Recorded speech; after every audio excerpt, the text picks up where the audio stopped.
welcome everyone, and thank you for joining us for this online conversation with Justin Giboney.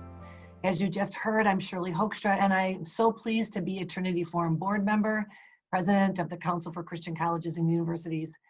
I'm sitting in for my very good friend Shirley Harder, who's president of the Trinity Forum and the regular host of these remarkable Friday conversations, a silver lining to this pandemic. Well, if you've been watching your TV for the last 2 weeks, you know that today's topic is a timely one. With the election rapidly approaching in 66 days, and it seems like we are seeing two opposing views of who and what America is and should be. Perhaps you've experienced this too. There seems to be sort of a level of national division that is seemingly increasing. But you know what gives me confidence? Is that we are still the world's strongest democracy, and that we have really faced political stridency throughout our history. We've survived, and we've actually grown by doing what we're doing today, which is fostering an engaged and intentional citizenry. Hence the conversation. So let me introduce Justin Giboney. He is the co-founder and president of the AND campaign, which aims at cultivating what he has called a gospel-centric worldview that is committed to both redemptive justice and values-based policy. And he is co-author of a new best-selling book called Compassion and Conviction. I've read it, it's excellent. It's going to be the book that you're going to want to read. Justin, welcome. Hey, Shirley, good to see you. Nice to see you again. Say, many of our listeners are people of faith, and so I'm going to just jump right in. Your book is written particularly towards the Christian faith, and here's what you posit for us. You say that our faith should impact our political outlook as believers. So what do you think? What difference will it make to our political outlook because we are people of faith? That's a good question. Well, I think our faith gives us purpose. It gives us a mission. And I think that mission is always connected to everything we do. We know that Christianity isn't just something we do in church. It's something that it's a lifestyle. It's a way of viewing the world. And so it certainly has something to say about how we interact with other people. And so the way we phrase it and talk about it a lot of times is the love and truth. There is this gospel-centered framework where we look at the love and truth of the gospel and what does it have to say about our interactions, because we know that in Ephesians 4:15, Paul tells the church of Ephesus that regardless of what's going on, Christians should be able to speak the truth in love. That's something that applies to our interpersonal relationships, but also to our public witness. And so when we look at love and what the Bible says about love, one thing we should notice is that we're to love others like we love ourselves. I think one of the things that does when it comes to our public witness is tells us that it can't be self-centered, right? We can't continue to go along with what I call the politics of Christian self-interest, that we must also be interested in others, if not more than ourselves, right? We need to be thinking about how our decisions are affecting others, because it's hard for me to believe that as a Christian, that I should be more worried about what's happening to me than what's happening to my neighbor that might be in need. And I think that transforms a lot of things. It makes us more willing to go against our own interest. I mean, I think in a lot of ways, when you talk about justice and when you talk about moral order, you're asking people to go against their self-interest sometimes to do what's right. And Christians shouldn't have a problem with doing that, because our faith demands that. It demands that kind of self-sacrifice, which is a very different viewpoint than I think many other people that come into the public square. Justin, you set a very high standard there, and I'd like you to help us think about where are the examples that you have seen where people have laid down their self-interest for the good of others. Yeah, I think there's various examples. One that I usually point to is the civil rights movement. My grandfather was a civil rights era preacher, and I got a chance to see and just understand from him what was really the ethos behind that conversation, and it was the motivation was God to walk into a situation that may seem hopeless, but to somehow have hope, to somehow have faith that drives you to forgive someone who might have done wrong to you, but then also look them in the eye and demand justice, right? I think these are some of the things that we can look at, whether we look at the life of Fannie Lou Hamer, we look at the life of Dorothy Day, people who are about self-sacrifice, didn't feel like they needed to, go hurt someone else just to tell the truth and to really be a convictional Christian. These are examples that I think we can follow of how to be faithful in our civic engagement. Well, they're excellent examples. That the kind of bar you're setting for us as Christians in politics is that we're going to have to let go of our desire to get even or to be right, and to say, I can lay that down and yet speak the truth in love. How did you come to this vision?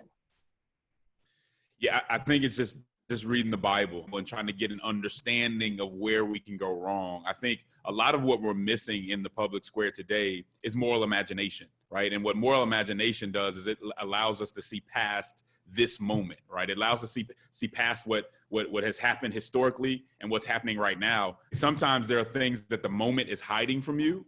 And I think it's your faith and kind of seeing things through the eyes of God that allows you to see past the moment at hand. Yes, faith in what can happen, faith in the unseen. So in your suggestion for a brand of politics that would give glory to God, you talk about it as being Christ-centered, loving, and caring. And this is founded in your own deep sense of faith. So how did you come to believe that civic participation will not glorify God if it's placed above worship or sharing our faith or Christian fellowship? Who shaped your Christian beliefs? Again, I would just have to say family. My church home growing up, my church home now, the elders and how they dealt with us and dealt with different issues. Just to say, and not perfectly often, I've said this before, one of the key principles of the civil rights movement was that you can never allow your opposition to have a negative impact on your spirit, because you can win all kind of policy debates. You can beat them within the conversation, but you lose something of yourself. And so that's one of the things that I think has really been driven home. And it's not always easy. It's not something I always get 100% right, but it is a principle and something that we should aspire to as Christians, because we know this isn't an ultimate thing.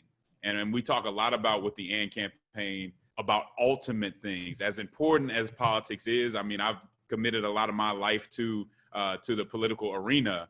It's still not an ultimate thing. And I think that's one of those understandings that allow Christians to back up and say, let me do this the right way, because I have a reward that's not necessarily tied to this very moment. I have to think past it. So actually what you're saying is your Christian faith gives you freedom, not freedom to define yourself and perhaps an identity as a person here with an earthly call, but your home being in heaven gives you this freedom to say, maybe I'm even going to look foolish for the gospel. Yeah, I think it has to. I mean, this is an otherworldly faith. It's not always the most rational thing to do to not try to be vengeant or have revenge against someone who's done something wrong against you, or to give someone the benefit of the doubt who doesn't deserve it. But that's not what we're here for. I think Christians have to realize that every day that we're in politics, we have another opportunity to show people the will and the character of God. And that's why we really have to be more about the witness that we're putting out there than actually winning these political battles. Again, I'm a political strategist. I don't go to any situation not trying to win, but when in conflict, I do believe that our witness has to be more important than winning any political battle.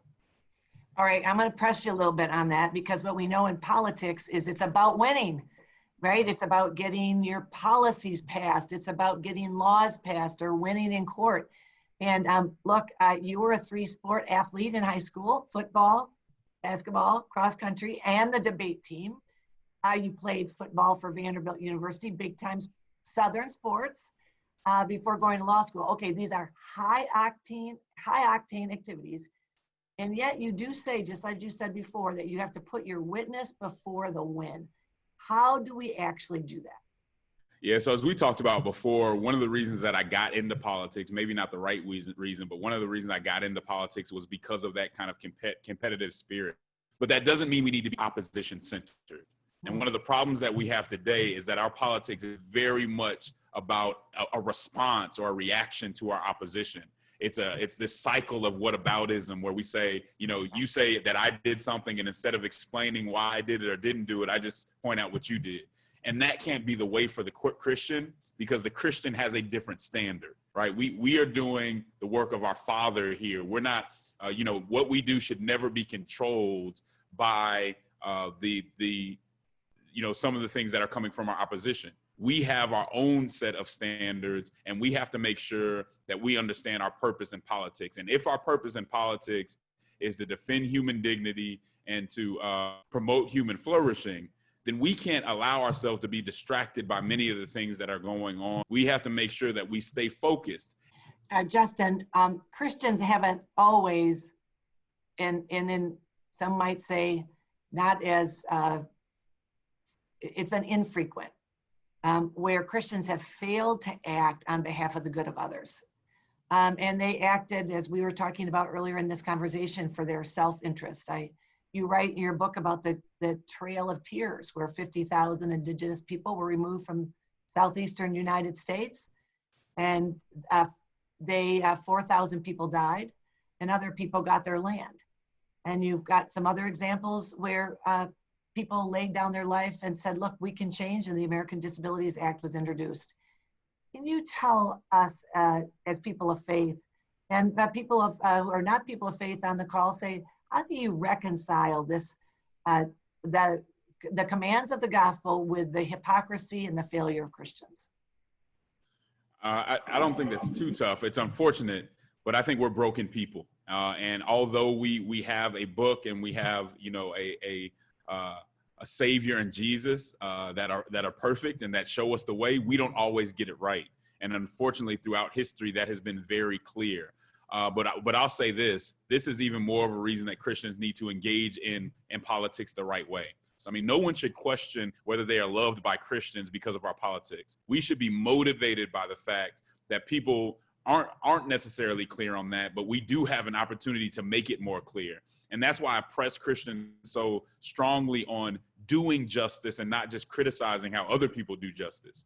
If you want people to really know how to do it right, give them an example. Because walking away and just saying, well, I'm not going to do it because other people have a distorted view of justice is not going to help the situation. Get in there and do it right, and maybe they'll follow you. Maybe that'll actually help our evangelism, and that we're willing to sacrifice ourselves to do that. So who are the people that you can point to that you think were people of faith who were able to do what you say in your book about loving God with your heart, soul, mind, and strength, and then sharing the hope of the gospel around the world? But then I love the way that you said this, the great requirement, which we all know from the famous passage, which is to act justly and to love mercy and to walk humbly with our God. Who do you think have combined those things, not perfectly, but as the kind of Christian example that would give us hope and courage to do just as you're suggesting? Yeah, I think, you know, some of the people I've mentioned are people like Dorothy Day. I mean, this is someone who was reflective of the will and character of God, right? This is someone who defied kind of these partisan divisions that we see. Someone who was pro-life, someone who was very, very committed and committed to the poor.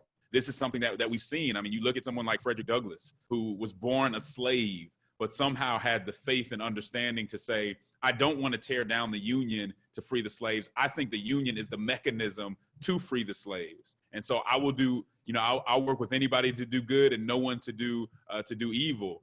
He was willing to have conversations. You know, the day we cancel people that we don't want to hear from, he wanted to have a conversation and a debate with slaveholders, because he believed that his case had merit and that he could make that case. So he didn't have to run from the opposition. He wanted to engage the opposition because he believed in himself. He didn't want to be treated with pity. He wanted to be treated as a peer and as someone that had something to say that was of value to our country. And he was able to do that and have a profound effect on history.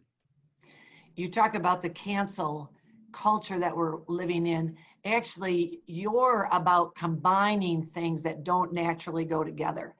That is one of the brilliant aspects of your AND campaign. you put this love and truth, compassion and conviction, social justice and moral order. So many people find those things at odds, and yet you have put them together, not canceling each other out. So can you give some concrete examples again about where you see this social justice and, for instance, moral order coming together in a way that for people of faith, for Christian people, should be the way we go forward? And what will it cost us to put social justice and moral order together? Well, yeah, I would say this. I think that the Bible puts those things together. I think the Bible puts compassion and conviction and love and truth and justice and moral order together.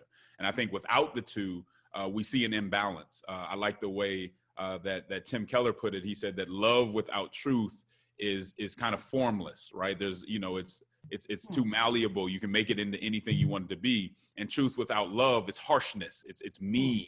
I think one of the problems that we have on the left is that we want to, stand up for justice, but at the same time don't want to have absolute truth.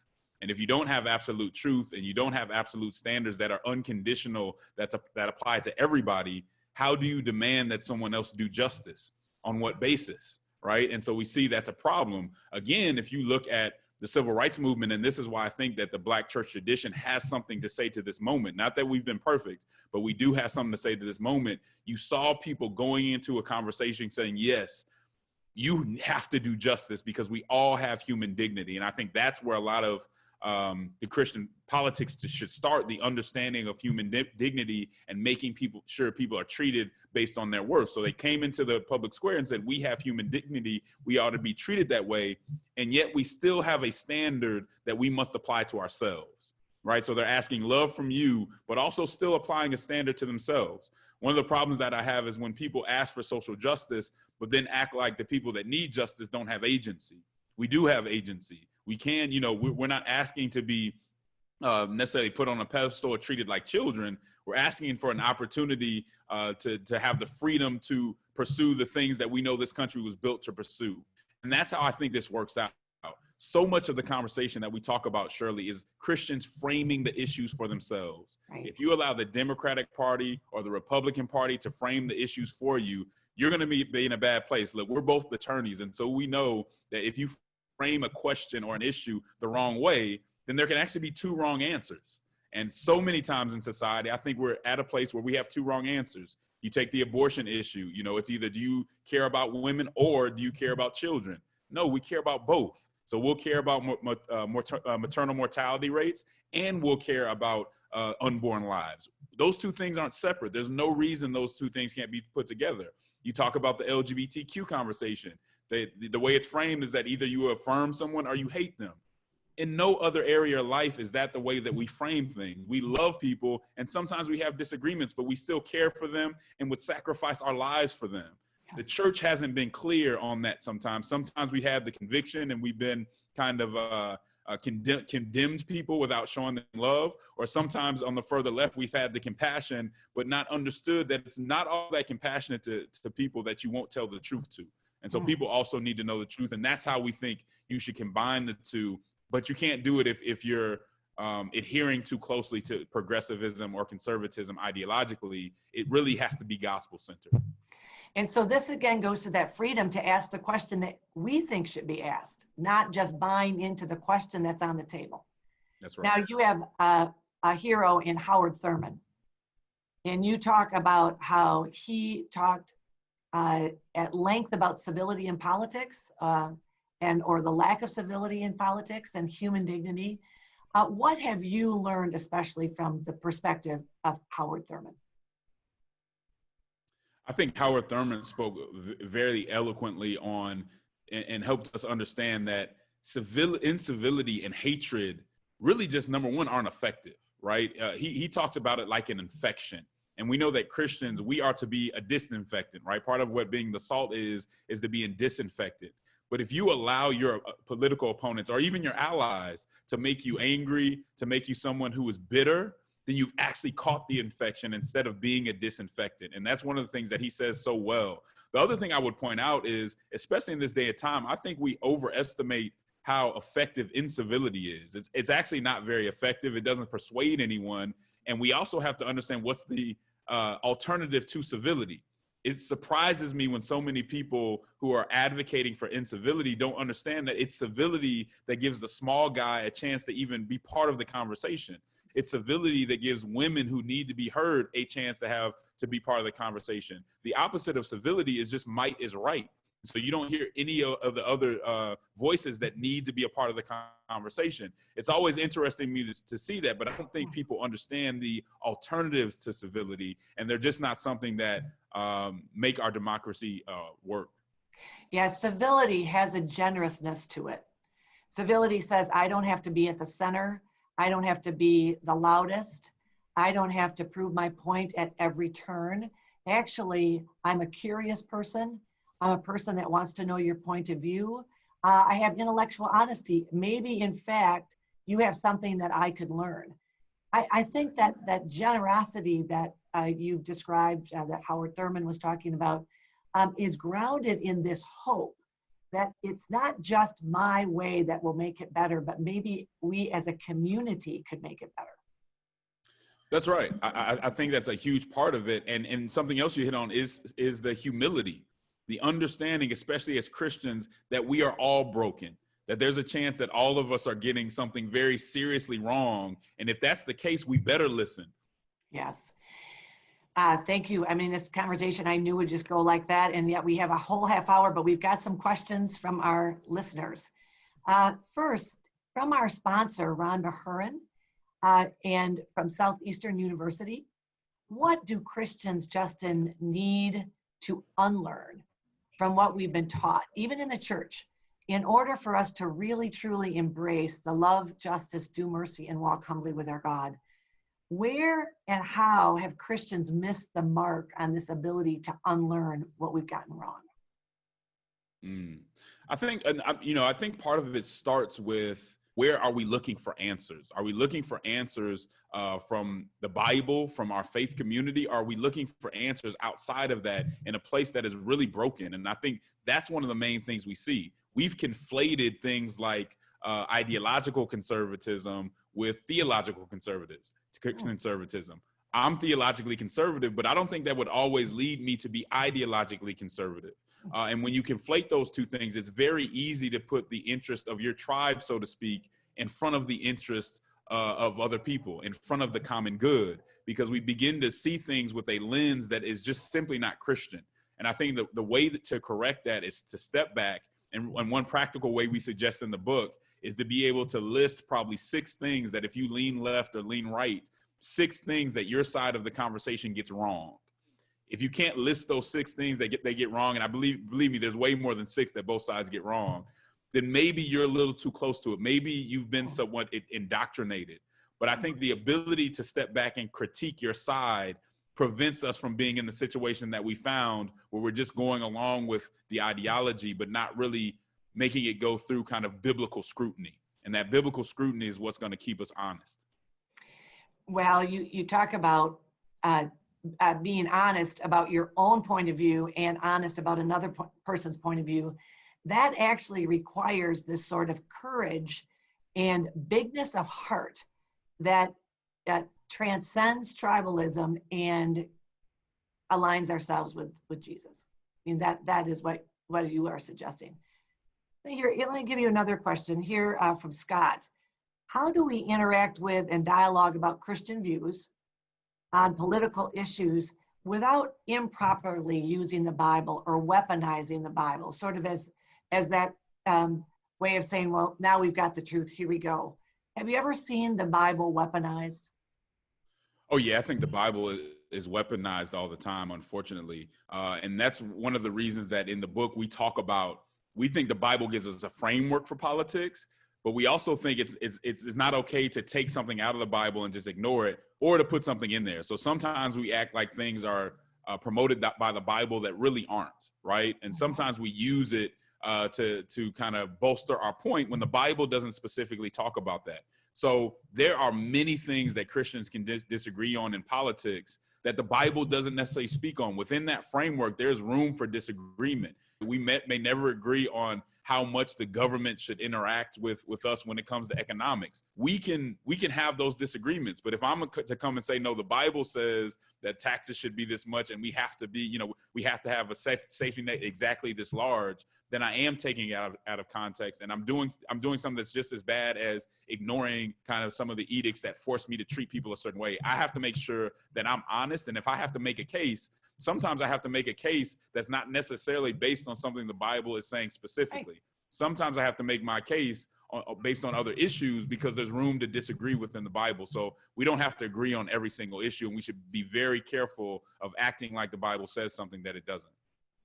Well, this is about the stewardship of our faith, the credibility about our faith, and again, misusing scripture just undercuts later our witness. And you and the book and your organization is really clear about not misusing the tools that you have. Again, back to our prior point about winning at all costs.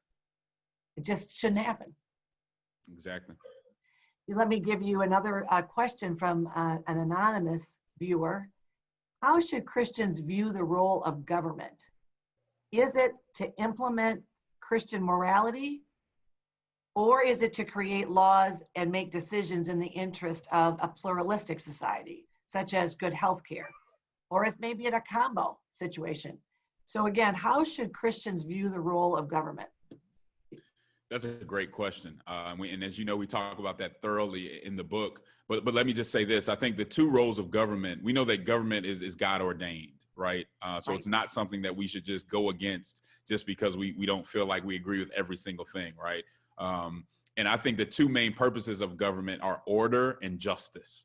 So no, we are not, I don't think we are here, especially in this constitutional republic. We're not here to create a theocracy to make people go on with everything we say. When it comes to, making sure that people aren't treated as if they don't have that we're talking about before, we should absolutely be using our values to do that. Our values matter. And so it's not necessarily about creating a theocracy, but there are no laws without values. And so values are always going to play a role in creating laws, and we should apply that. But I would be careful because it is there's a thin line between those two things. I truly believe that Christians should be able to articulate their values in a way where people see that it is practical and good for everyone. And I think if we can't do that, and I think we've gotten caught flat-footed sometimes, even when it came to marriage and things like that, I think we were right, but I don't think we articulated necessarily how that benefited everyone, right? It sounded more like the Bible says this, and so you should do it, rather than no, the Bible does say this, and this is why it's practical and good for us all. When we can articulate things in that way, then I think people receive it a little bit better. And it shows that it's not about theocracy, it's about the common good, and it's about helping everyone. Self-interest never looks good. Right. And when you see self-interest, you're sort of stuck because you say, well, look, that just doesn't ring true. And then you have to be prepared, I think, to present a better and more cogent solution to whatever the conversation is. I think, and what I appreciate about you, Justin, is you actually are honest about when Christians, even though we have this high calling and we have great foundation, actually fail to live up to our own standards.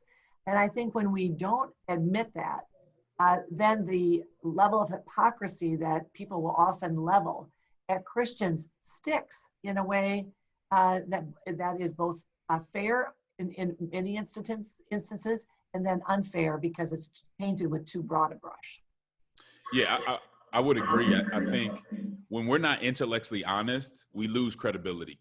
And credibility is currency when it comes to public discourse. And so, when we deny something like that, we're not convincing anybody, right? Everybody else sees it.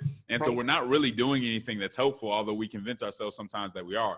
When we're willing to admit that we got something wrong, or willing to admit sometimes something that seems like an argument against self-interest, now we have the credibility to speak into the conversation in a way that others have to give credence to because they know we're being honest. And there's just too many people that are defending themselves, that have this self-defensive posture and think they're hiding things that are obvious to everybody who are good faith observers, and we just need to be honest about those things. I know.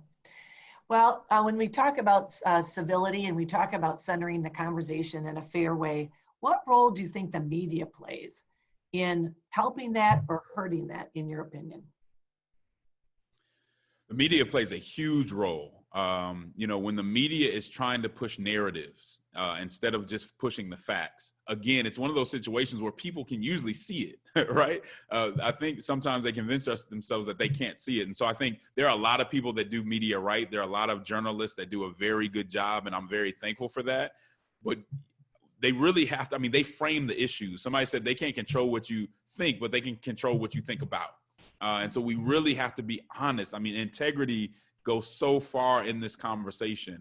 We cannot just be people that walk into institutions who are warriors for our ideology. We have to have principles that transcend our ideological tribe, that transcend partisanship, or we end up in a situation like we are now, where again, there's just no trust and no common ground between the two sides, because both of them have become bankrupt when it comes to that currency of credibility. And then the people who try to connect both and try to hold both accountable and to higher standards, we call them, weak moderates, or we say they just don't care enough about the issue.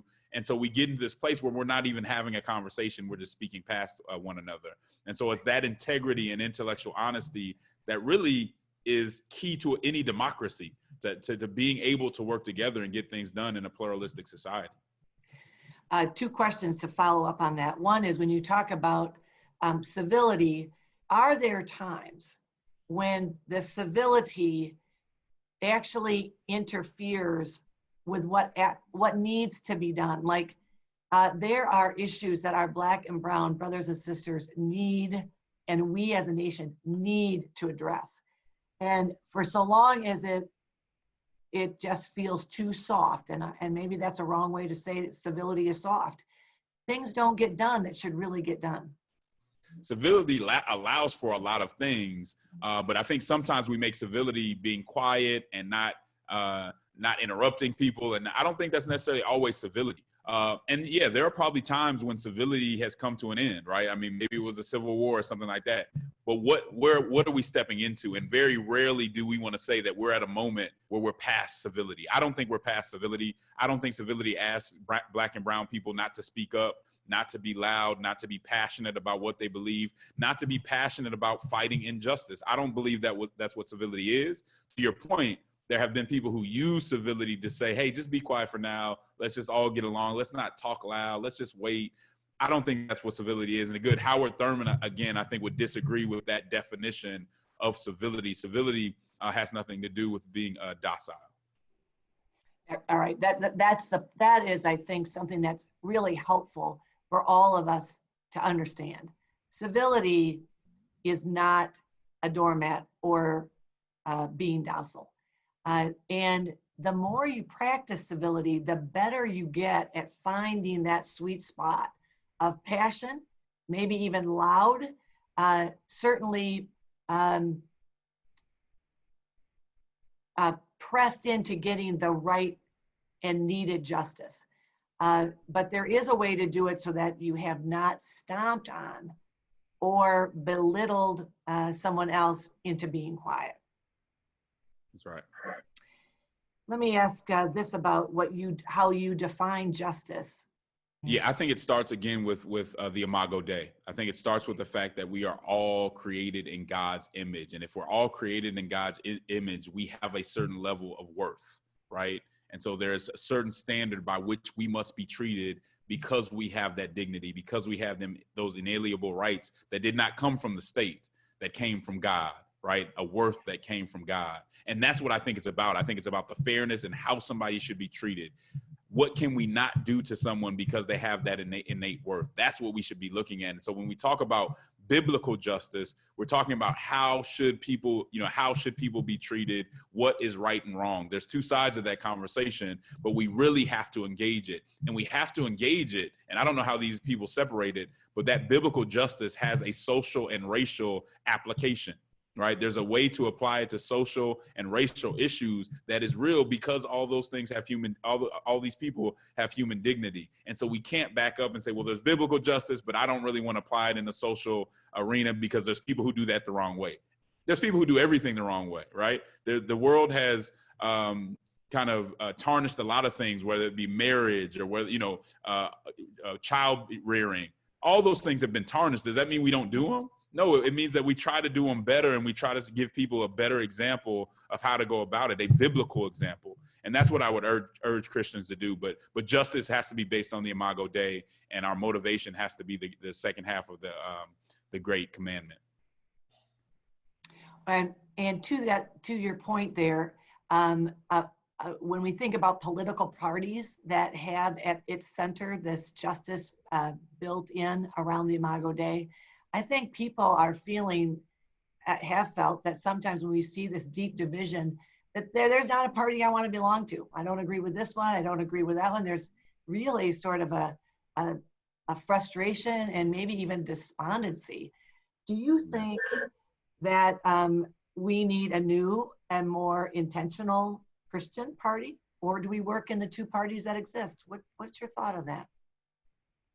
I would love to see a new party. I think that's very heavy lifting. And I think we can start something different, but without having a party. I think Christians can come together in kind of a coalition that's in both parties, right? To say on certain issues, we disagree on some things, but there are maybe 6 or 8 issues that we agree on. And we're going to make sure that we come together and support candidates and issues that we agree on on those bases. So that's something that we can do. I think people make too much of parties sometimes. And I think it's because we allow our identity to be a part of the party. If you ask me, I think that parties are tools. And so if you have some, I'm in the Democratic Party, but I use it to do things in my community that I think should get done based on my faith. And so when somebody says they're a Democrat or a Republican, I think we can assume too much, because not everybody, and Christians shouldn't put our identity into the party. We should be able to separate ourselves from the party.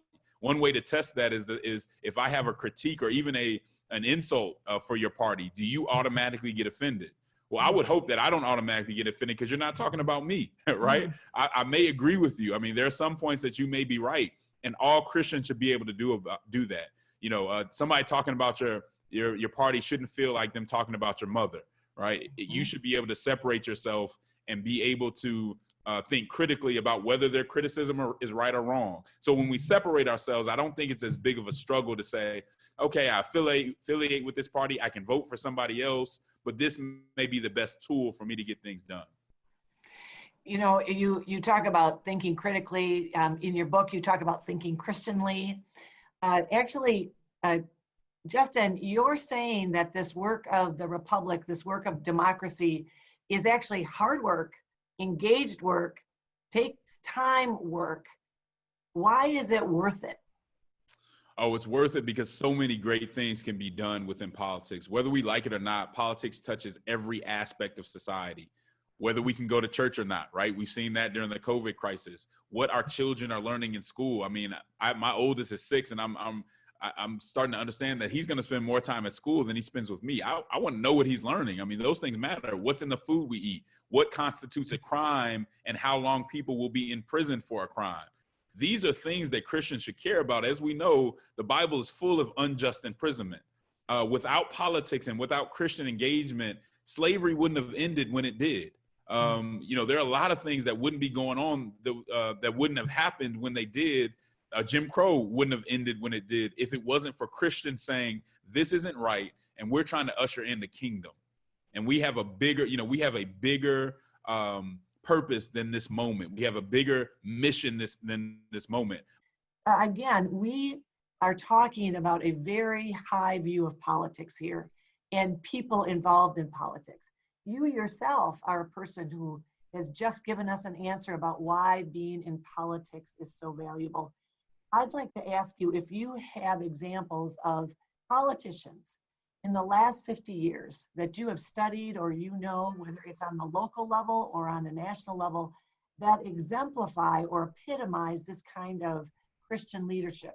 Not a Christian nation kind of leadership, but a lay down your life kind of leadership. Yeah, that's a great question. I think somebody that I don't care if you're Christian, whether you are conservative or progressive ideologically. I think someone like Katrina Jackson, State Senator Katrina Jackson in Louisiana.